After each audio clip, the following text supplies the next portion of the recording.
Good morning. I'm Colleen Derrick, and I'm a financial planner with Swaggers Insurance Services. Welcome to our final week of this 4-week mini course on Not a Race, discovering life as a journey, embracing it as an experience, removing competition, and replacing that with collaboration. That has been our month of August. We discussed that there are only 4 things that you can do with money. You can use it for living your lifestyle. We can give it away. We can use it to pay what we owe for taxes and debt, and we can set it aside to grow. When we take a look at using money for those 4 purposes, which is what our choice is each day, the attitude we approach it with skews our perceptions, it frames our future, and it impacts those around us. Week number 1, we discussed the experience of lifestyle with moderation and margin, getting a real bang for our buck on the things that truly matter, and remembering that there is sometimes a beauty and a functionality and simplicity that we cannot attain when we are driven by excess, when we are driven by targets. Our friend the turtle was our inspiration for slow and steady wins the race, even though, yes, it's not a race. The turtle takes its home with him, and yet he still loves to find places to shelter. We learned that, the turtle still enjoys, even though it's more of a solitary creature, still enjoys the company of others. And as we take a look at some of the lifestyle patterns of turtles and tortoises, we do see socialization in there. And we do well to learn from that there's beauty in that. Week number 2, giving alms to the poor, tithing or foundational giving, and offerings out of our excess. That this pretty much sums up the topic of giving, that anytime we talk about giving something, it's probably coming under one of these headings, and that taking the time to give back, even when we're giving money, to take the time to think about where it's really going, to do some research, to give money, but to give money with thoughtfulness and compassion, to give money with an awareness of the recipient is a beautiful gift.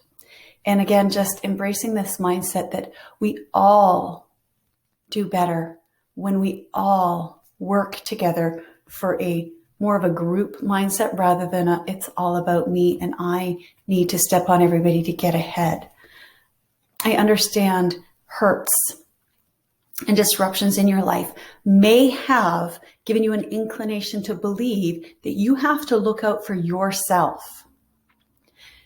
This week, the second week of our mini course, I hope that we opened your mind and your heart just a little bit to realize that it doesn't have to be that way. And yes, you may have had experiences that brought that conclusion, but perhaps there's an opportunity to go back and revisit some of those feelings and those ideas and see if maybe there was a different approach or a different takeaway or a greater value that was perhaps worth the hurt or the sacrifice that you experienced.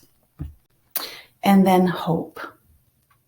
Beautiful, blessed hope. One of the great gifts that we can share and celebrate. Week number 3, we discussed debt. We didn't talk a lot about taxes. And here in Canada, which is where I'm located, we have the blessing of our taxation being based on if we profit, either by making an income or having growth on an investment or increased value in an asset, then we pay tax on that once. That's it.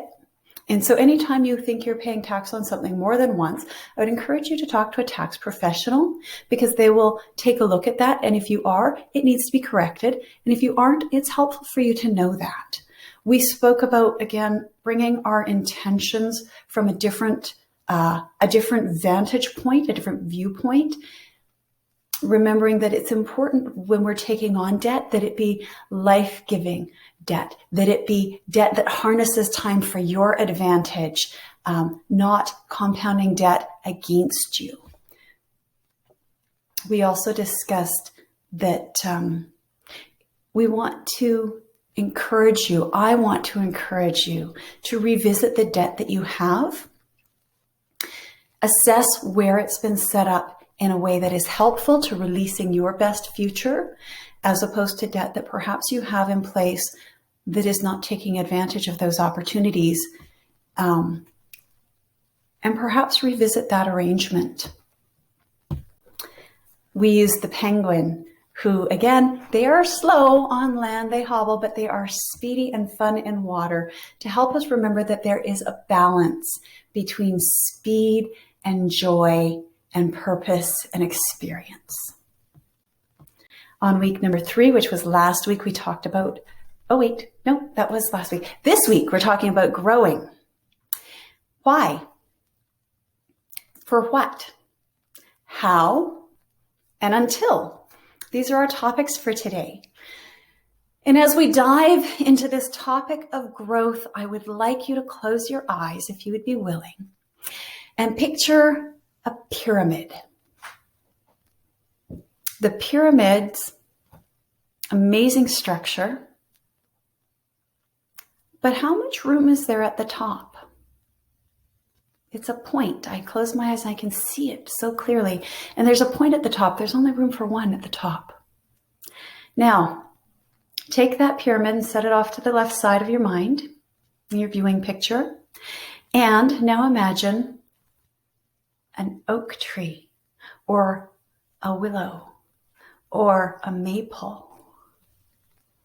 How much room is there at the top of that tree?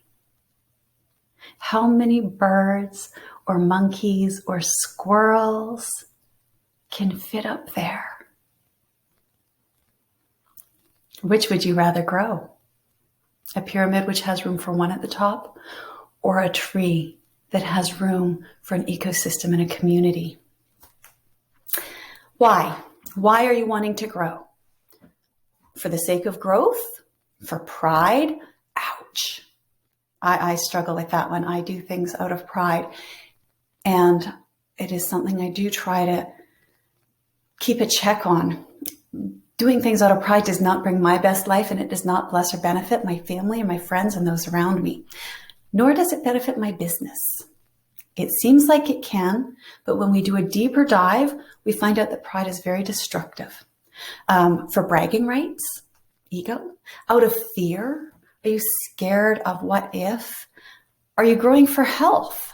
Because it is healthy to shed off our existing skin and grow new skin. It is healthy for us to grow new pathways in our brain. Are you growing for resiliency so that you can add skill sets, broaden your horizon? Are you growing for joy because you have such an abundance, and out of that abundance, you just spring new life?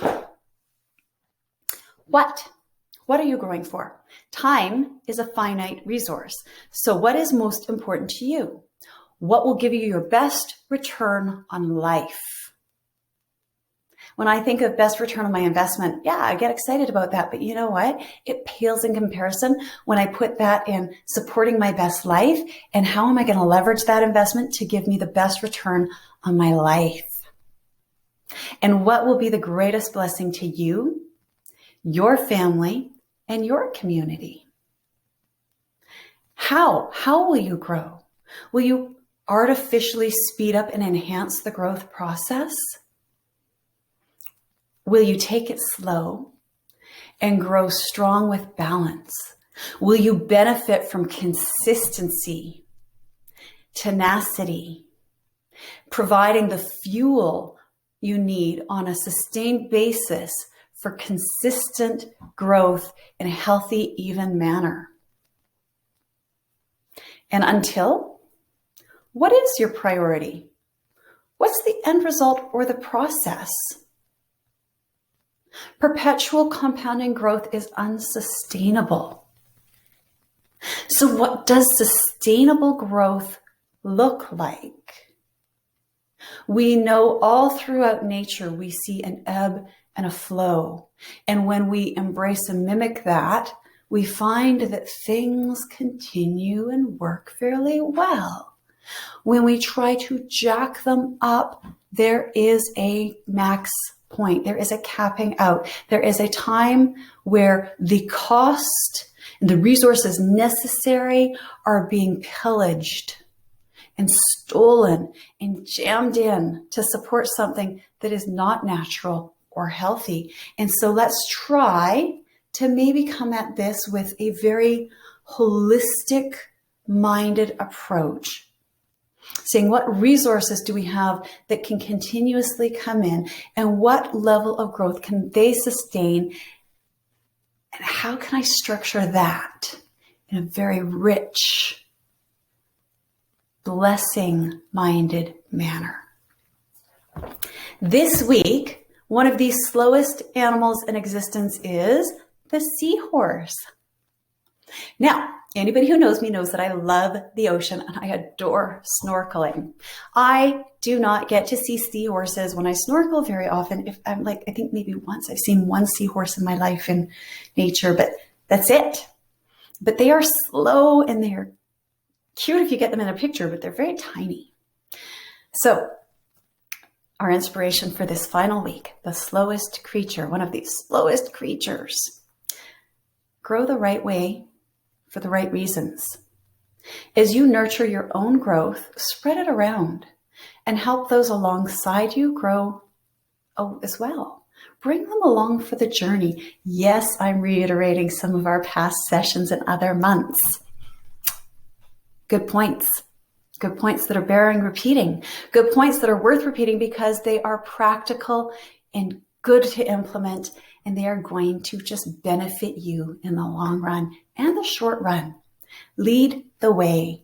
Pay attention to who is around you and what your growth is looking like to them and how it's impacting them. So bring your little friend along. Who for? Specific and quantifiable targets for your team growth helps you all know when it's time to push and when it's time to celebrate. Great hair day. It's good. When it's time to push and when it's time to celebrate. Ebb and flow of life, rhythm.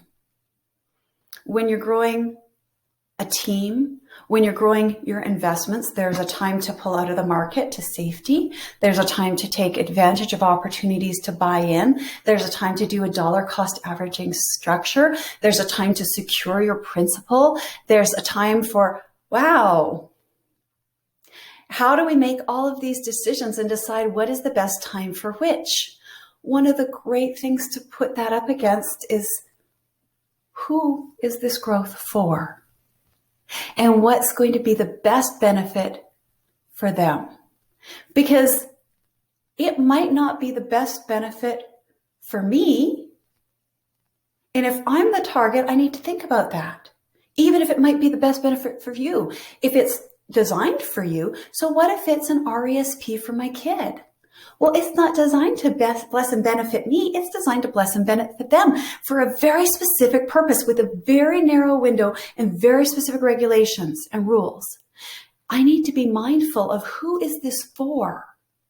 And I need to structure it appropriately for them. I need to know when to take our gains and be grateful. I need to know when to position for growth. I need to know when to start pulling that out and get ready for divesting that opportunity. Retirement, pension planning, similar things, right?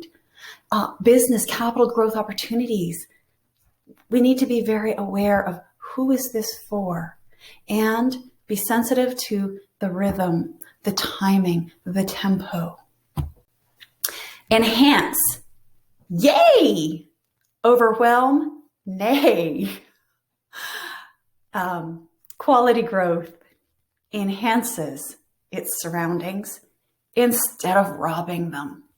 Progress with patience and let beauty progress. Progress with patience and let beauty develop. When we think of the tree again, we see that as the tree grows, it actually builds an entire ecosystem and blesses everything around it rather than robbing from around it. It's providing shade. It's providing oxygen in the air. It's doing a photosynthesis thing. It's drawing from the ground and releasing it. It's got this whole intricate thing. When we look at coral systems in the ocean, same thing, right? It's creating this amazing ecosystem that builds around it and spurs growth for that around it. That is incredible growth, and it is possible, and the potential is there. Tap into that. Take a look at the areas in your life, of your money, in your family, where you are looking for growth. Consider our questions and try to dream and visualize this, where we want to enhance from our growth. Find joy in the journey. Thank you for coming to August with me. Please do reach out to Swaggers Insurance Services for financial coaching, for financial planning, or commission-based investments or insurance. Here to help, here to do your journey with you, and here to just support you. So please, if you have any questions or concerns, also just give me a call and talk to me. I am happy to support you and help you on your growth journey.